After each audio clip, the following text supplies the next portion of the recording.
accelerators. So nice to be with you today. I went to the bookstore the other day and I was looking for something in particular, but I was just amazed at how many rows upon rows of books in so many different categories that dealt with success, how to succeed. How to succeed at this, how to succeed at that. I did not find one book on how to be a failure.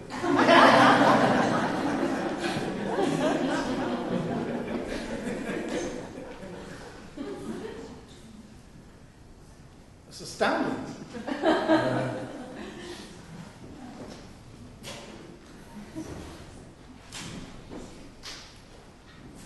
So I stopped looking.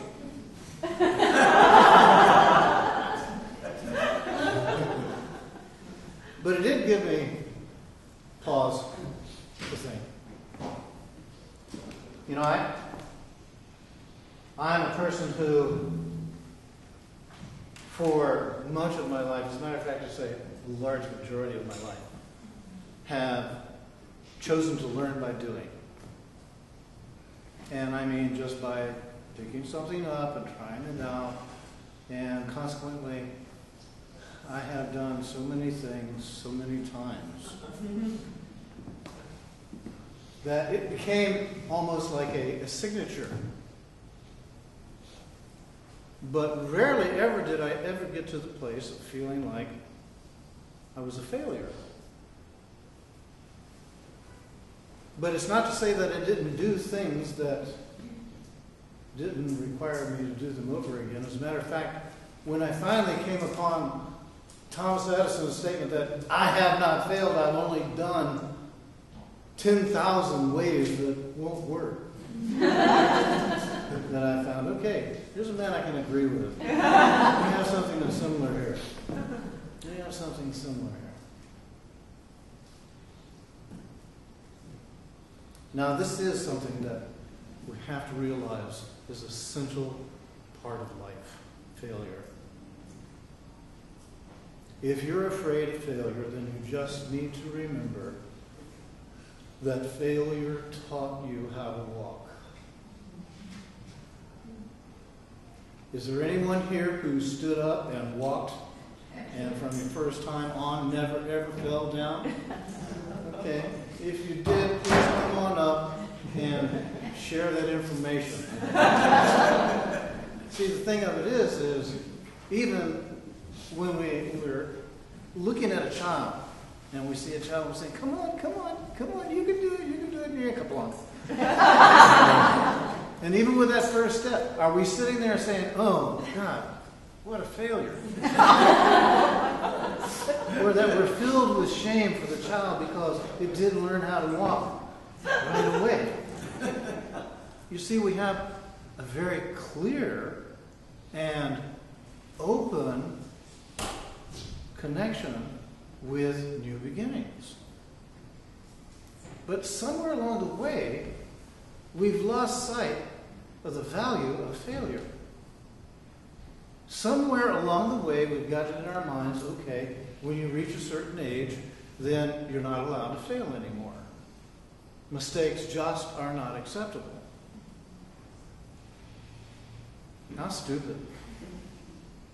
I find myself saying that to myself sometimes when I'm giving myself a hard time for making a mistake.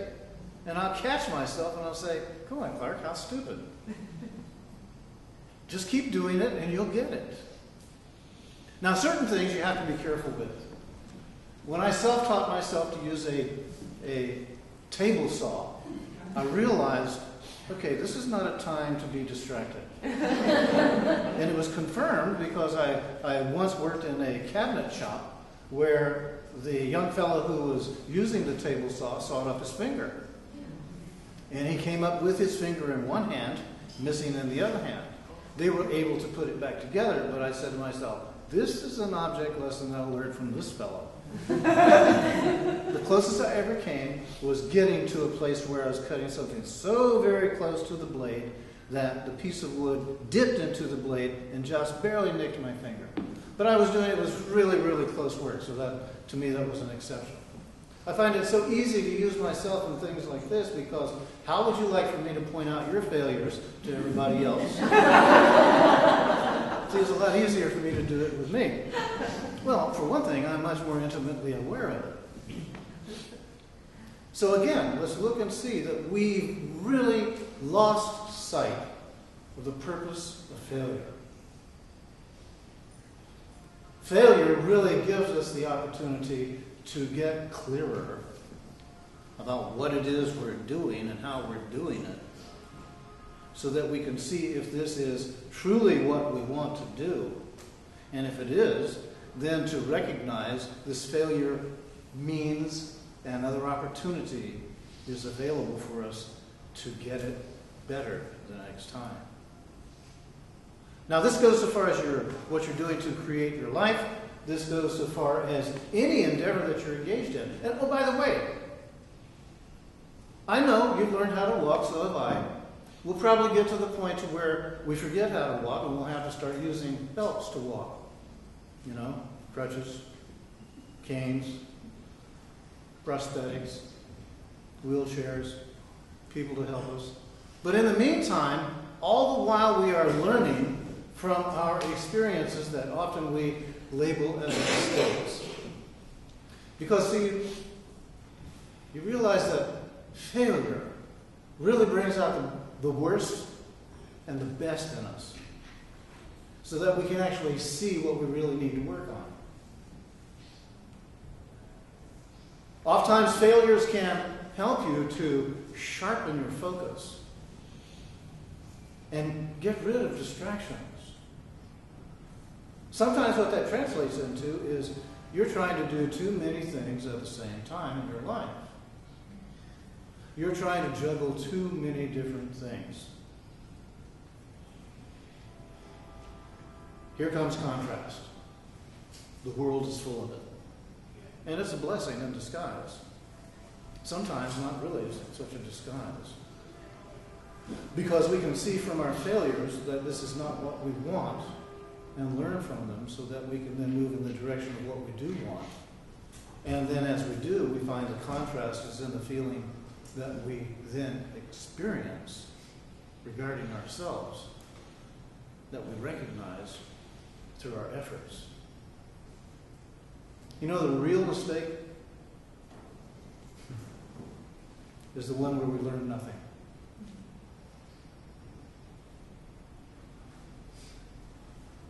How many times have you gone into denial because you did not want to admit to making a mistake, failing to realize that you were giving yourself an opportunity to pay attention so that you could learn what you're trying to teach yourself?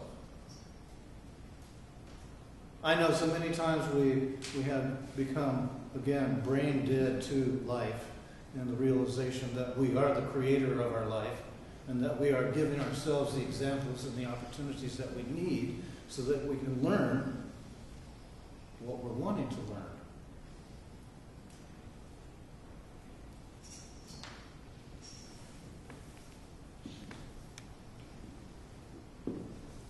As I have grown older, I've become much more friendly with failure because I realize that it is an ally. Because it has helped me to reshape my intentions of what I want to accomplish. Now, if you can, open yourselves up and use another powerful tool, and that is imagine. Imagine that you choose to take your failures and use them to reshape your life so that instead of continuing to repeat the same patterned behavior that led you to the same low feeling about yourself, you inserted your imagination and you allowed it to fire you up to where you chose to live what really made you feel good, regardless of whether anybody else agreed with you or not. See, I'm fortunate. My parents are dead. I don't have to worry about them saying, you know, Clark, I don't agree with what you're doing. It's a blessing. Trust me. But I still have that part in me who says, no, wait a minute. Because, see that part? They knew. They knew. They had inserted that part in me that was going to be their influence, that I would still have to contend with in myself. So instead of going about it in the same way, I have begun to reshape my life, and I have done so over a continuing period of time. It wasn't as if one morning I woke up and said, that's it, everything up to now is out of the way. It has been a continual awakening and reawakening to where I have learned from what I have done with the attending realization I'm never going to know it all, but I can certainly align myself with what makes me feel good about me being me and choosing to, by God, live it. And to fire it up with my imagination. So that when I come up here and I stand on this platform and I address you with the intention of stirring you, of exciting you, of getting you to a place to where you have a stronger conviction in yourself and a willingness to follow that conviction, that you will hear somebody else who has lived it, done it with continued mistakes. And I have not let those mistakes defeat me. I have found times when I have been feeling under it and it was over me, but I have seen that as my opportunity to rise through it and above it, so that I can have that also as a vibrational experience that I can use to convey to you. Don't let anything pull you down and keep you down. Trust yourself. Have confidence in yourself. Beyond what you have right now. Because you are a magnificent being, clothed in a body of earth, who came here on earth right now for an earth life experience to learn from, to grow from. And that learning and growing is in a definite sense of a greater appreciation for who you are and the opportunities that are in your life. If you continue to sing the blues about how sad your life is, that's going to be the result of your life. And you're going to have to live with it. And you may die with it and then come back so that you can get out of it. But someday, some lifetime, you're going to choose to get out of that hole. I'm encouraging you to do it in this one. Hey, this is the one that counts. It's the one we're living right now. It's the most important life you could have. I don't care when you were Cleopatra. It doesn't impress me at all. What impresses me is who you're living right now. The one that radiates through that body of yours and causes me to look at you and say, wow, thank you for choosing to be you. Thank you for choosing to go beyond the self-imposed limitations that you chose to grow from and to grow through. And to reach the place where you see it is not a matter of staying stuck with failure, but allowing failure to fuel you with the intention of learning what you need to learn, so that you can have that imagination grow with that swelling sense of purpose and fulfillment. And if you want to go to Italy, you want to go have some fun, you do. Because it's all a part of the journey. It's all a part of the trip. So, let me see here now. If we give ourselves permission to fail, we at the same time give ourselves permission to excel. So, are you going to come out and let the world see you? Yes. Hell yeah. Hey, it's up to you. It really is. Or are you going to stay stuck behind mommy and daddy's shortcomings? You're fortunate. You don't have those. We all come with a mixed set of blessings, don't we? We truly do. It's just astounding. If you can claim yours, then you can turn your life around and fuel it with your awakening imagination. So if you will, take this, integrate it into your life, and then somewhere down the path of your life and my life, we'll come together and we'll then have that awakened awareness of appreciation because of who we have awakened to in ourselves, and we'll be able to see it in each other, and we'll say, good to see you. Good to see you you. Good to see you live the you see. Thank you for blessing me so. Thank you for blessing me so.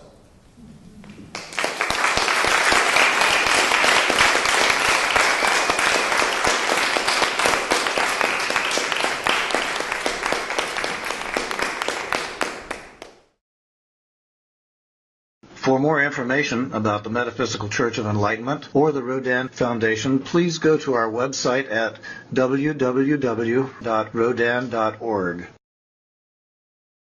If you have been inspired by the revelations shared in these podcasts, please donate to the Rodin Foundation's ongoing efforts to help others help themselves at www.rodin.org/donate.